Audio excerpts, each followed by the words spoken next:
Coma থেকে সুস্থ হয়ে সান্টা সেজে সবাইকে চমকে দিল বিহান। হ্যাঁ বন্ধুরা, আমরা এমনটাই দেখতে পাবো কম্পাস ধারাবাহিকের আগামী পর্বগুলোতে। কম্পাসকে বিহানের থেকে দূরে সরানোর জন্য মুক্তি ষড়যন্ত্র করে মোনালিসাকে দিয়ে বিহানের কার্ডিওকাল মেশিনে তার ছিঁড়ে দেয়। কম্পাসকে সবার সামনে এনে অপদস্থ করে, কিন্তু ঋতুজা খুব ভালোভাবে বুঝতে পারে যে মুক্তি, মোনালিসা আর মাহির এসব চক্রান্ত।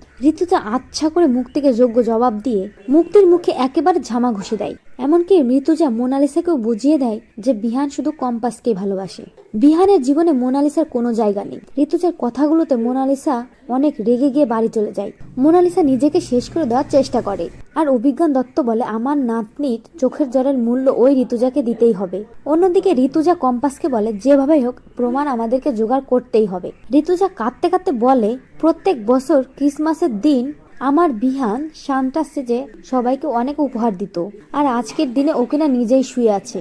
এরপর দেখা যায় পরের দিন আসে ক্রিসমাসের দিন। বিহানকে ছাড়া চৌধুরী বাড়িটা কেমন যেন থমথমে হয়ে আছে।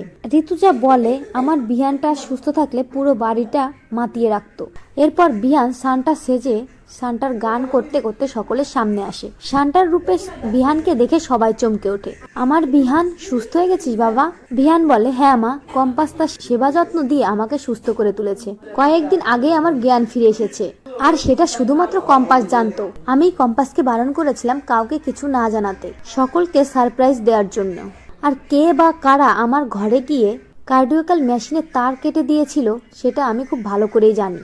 কিন্তু আজকের দিনে এ সমস্ত কথা থাক, কেমন লাগলো এই সারপ্রাইজটা? ঋতুজা তখন বিহানকে বলে বিহান, তুই যে সুস্থ হয়ে গেছিস এটাই তো আমাদের কাছে বড় সারপ্রাইজ। বিহান বলে কম্পাসই তো আমাকে এত তাড়াতাড়ি সুস্থ করে তুলেছে। তো বন্ধুরা, তোমরা এটাই চাও তো এভাবেই যেন কোমা থেকে সুস্থ হয়ে সান্টা সেজে সকলকে সারপ্রাইজ দেয় বিহান, আর সমস্ত সত্যি সামনে আসে?